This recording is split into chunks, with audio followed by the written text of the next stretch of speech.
Chief of defence forces field marshal Asim Munir نے بھارتی اشتعال انگیزی پر دو ٹوک موقف اختیار کیا. کہا کہ پاکستان کسی بھی بلا اشتعال جارحیت کا فوری اور فیصلہ کن جواب دینے کی مکمل صلاحیت رکھتا ہے. اس حوالے سے مزید بات کریں گے. ماہر قومی سلامتی امور سید محمد علی صاحب نے ہمیں جوائن کیا ہے. بہت شکریہ سر، آپ نے جو نیوز کو وقت دیا. سر، فیلڈ مارشل نے ایک بار پھر یہ اس عزم کا اعادہ کیا ہے کہ جب تک بھارتی جو پراکسی میں دہشت گردی ہو رہی ہے وہ ختم نہیں ہو جاتی، پاکستان جو ہے اور جو افواج پاکستان ہیں وہ چین سے نہیں بیٹھیں گے.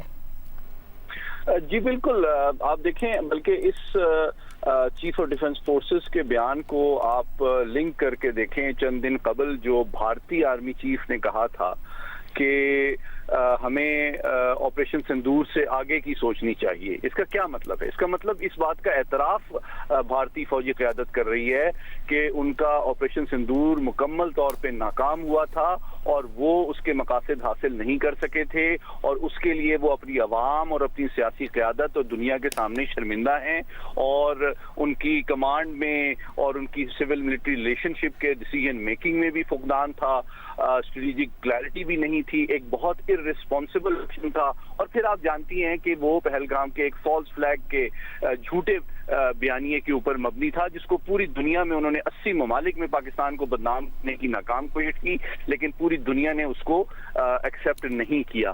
تو ابھی بھی جو اس قسم کی گیدڑ بھبکیاں ہیں، ان کا بنیادی مقصد یہی ہے کہ اپنی سیاسی قیادت کو یہ اعتماد دیا جائے کہ جناب ہم ابھی بھی جارحیت کر سکتے ہیں، اور ہمیں ایک ناکامی کی جو خجالت ہے وہ مٹانے کی ہم کوشش کریں گے. تو ہمارے جو چیف آف ڈیفنس فورسز کا بیان ہے وہ بڑا بروقت اور اہم ہے، اور ہر سنجیدہ اور ذمہ دار جو سیاسی اور تصویراتی قیادت ہے بھارت کی، اس کو اس پہ غور کرنا چاہیے کہ پچھلی دفعہ ہم نے کافی زبر و ضبط کا مظاہرہ کیا. اگر اس دفعہ کوئی دوبارہ جارحیت کی غلطی کی تو انشاءاللہ ہمارا جواب جو ہوگا وہ تاریخی بھی ہوگا اور فیصلہ کن بھی ہوگا، اور بھارت کا کوئی چپا جو ہے وہ انشاءاللہ جوابی کارروائی کے اثرات سے جو ہے محروم نہیں رہے گا.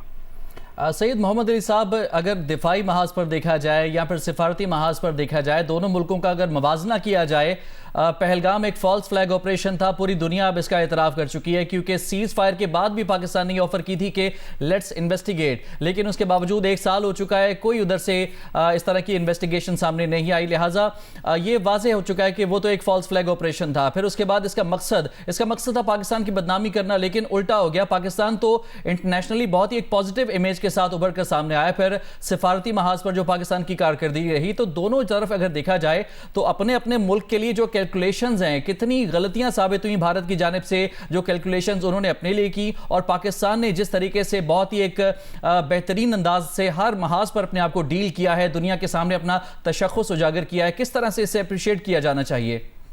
دیکھیں، آپ کی بات میں 2 باتیں بڑی اہم ہیں. پہلی بات یہ کہ آپ نے بڑی امپورٹنٹ بات کی کہ جناب انہوں نے کوئی سنجیدہ انداز میں بروقت اور بھرپور اس کی انویسٹیگیشن نہیں کی.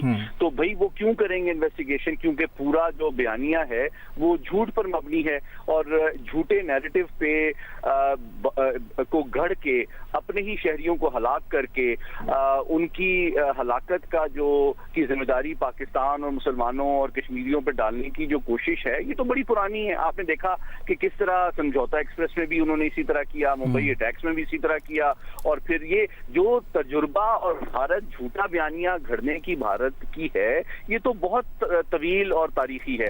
البتہ آپ نے یہ بالکل صحیح کہا، جو دوسرا پہلو ہے کہ اس دفعہ الحمدللہ پچھلے 1 سال کے دوران پاکستان نے جس طرح بھارت کی جو اصلیت اور حقیقت ہے وہ نہ صرف اس کی عوام، سیاسی قیادت، بلکہ عالمی برادری کے سامنے جو واضح اور آشکار کی ہے، اس کی کوئی تاریخ میں مثال نہیں ملتی. آپ دیکھیں، سفارتی محاذ پہ 80 ممالک میں انہوں نے ایک انیشیٹو بھیجا پاکستان کو بدنام کرنے کے لیے، لیکن پوری دنیا نے اس کو ریجیکٹ کر دیا.